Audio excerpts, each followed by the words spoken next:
ഹസദില്ലാത്ത ഖൽബ് നൽകണം അല്ലാഹ്. പടച്ചവനെ നീ പൊരുത്തപ്പെട്ട അമലായി കബൂലാക്കണം റഹ്മാനെ. തെറ്റുകളൊക്കെ പൊറുക്കണം അല്ലാഹ്, തെറ്റുകളൊക്കെ പൊറുക്കണം റഹ്മാനെ. പടച്ചവനെ ഞങ്ങളെ സ്വീകരിക്കണം റഹ്മാനെ. മക്കളില്ലാത്തവർക്ക് മക്കളെ നൽകണം അല്ലാഹ്, വീടില്ലാത്തവർക്ക് വീട് നൽകണം അല്ലാഹ്, ജോലിയില്ലാത്തവർക്ക് ജോലികൾ നൽകണം അല്ലാഹ്, കച്ചവടത്തിൽ സലാമത്ത് നൽകണം അല്ലാഹ്. പ്രതിസന്ധി പ്രയാസങ്ങളൊക്കെ തീർത്ത് മുസ്ലിം നാടുകൾ സമാധാനം നൽകണം റഹ്മാനെ. പ്രശ്നക്കാരൊക്കെ ദൂരാക്കണം അല്ലാഹ്, യോജിപ്പ് കൊടുക്കണം റഹ്മാനെ.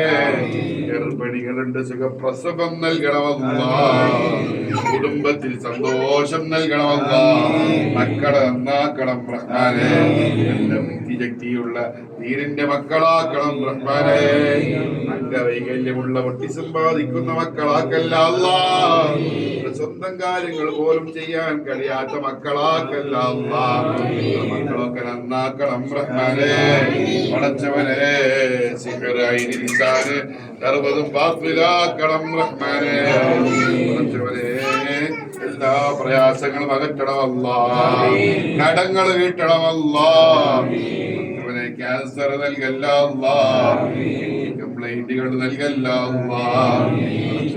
ഞങ്ങൾ സിയാറത്ത് ചെയ്ത സർവ്വ മഹാന്മാരും ഇവിടെ കിടക്കുന്നവരും എല്ലാവരും തിരുനോട്ടവും മതതും ജീവിതത്തിലൂടെ നീളം നൽകണം റഹ്മാനെ.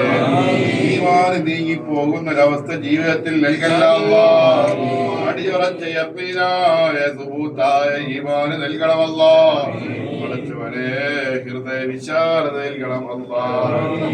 ഇബാദത്തുകളിലൊക്കെ ഞങ്ങൾക്ക് മനസ്സാന്നിധ്യം നൽകണം റഹ്മാനെ. പടച്ചവനെ ഒരുപാട് ആളുകൾ കൊണ്ട് ഏൽപ്പിച്ചവരുണ്ട്. പടച്ചവനെ എന്ത് മുറാദുകളാണെങ്കിലും നീ നിറവേറ്റി കൊടുക്കണം റഹ്മാനെ. പ്രയാസങ്ങൾ ഉണ്ടെങ്കിൽ അകറ്റണം അല്ലാഹ്, ഖൈറിന്റെ ബാബുകളൊക്കെ തുറക്കണം റഹ്മാനെ. പടച്ചവനെ ഞങ്ങൾ മൺമറഞ്ഞു പോയവര് ഞങ്ങളാക്കി ഒരു ഭക്ഷണം നൽകി